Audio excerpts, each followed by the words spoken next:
Seigneur Lagrange. Quoi? Regardez-moi un peu sans rire. Eh bien, que dites-vous de notre visite? En êtes-vous fort satisfait? À votre avis, avons-nous sujet de l'être, tous deux? Pas tout à fait, à dire vrai. Pour moi, je vous avoue, j'en suis tout scandalisé. A-t-on jamais vu, dites-moi, deux pecs provinciales faire plus les rangéries que celle-là? Et deux hommes traités avec plus de mépris que nous?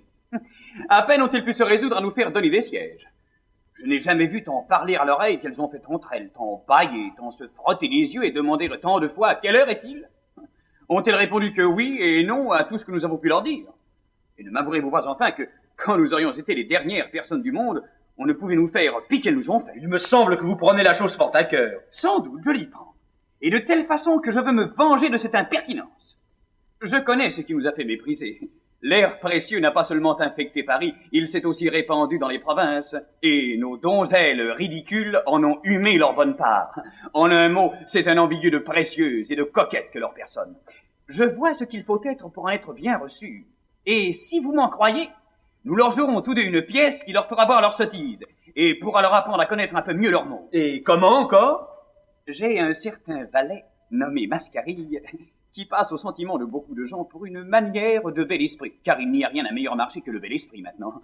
C'est un extravagant qui s'est mis dans la tête de vouloir faire l'homme de condition. Il se pique ordinairement de galanterie et de verre, et dédaigne les autres valets jusqu'à les appeler brutaux. Eh bien, qu'en prétendez-vous faire? Ce que j'en prétends faire. Il faut...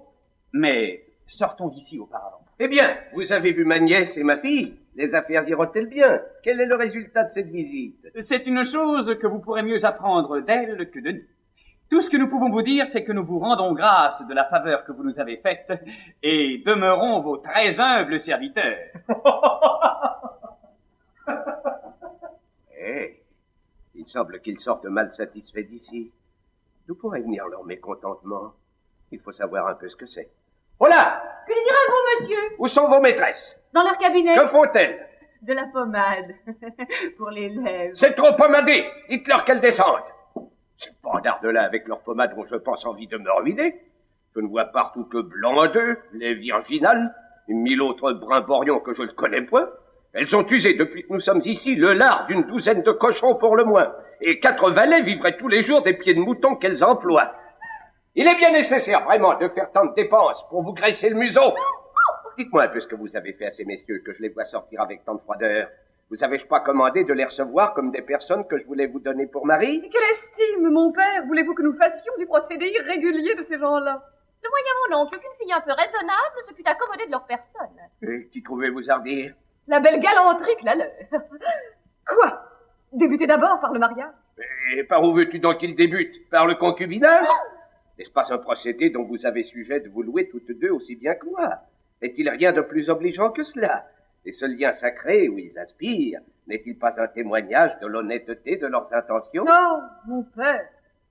Ce que vous dites là est du dernier bourgeois. Ça me fait honte de vous ouïr parler de la sorte. Et vous devriez un peu vous faire apprendre le bel air des choses. Je n'ai que faire ni terre ni de chanson. Je te dis que le mariage est une chose sainte et sacrée, et que c'est faire un honnête gens que de débuter par là. Mon Dieu! Que si tout le monde vous ressemblait, un roman serait bientôt fini.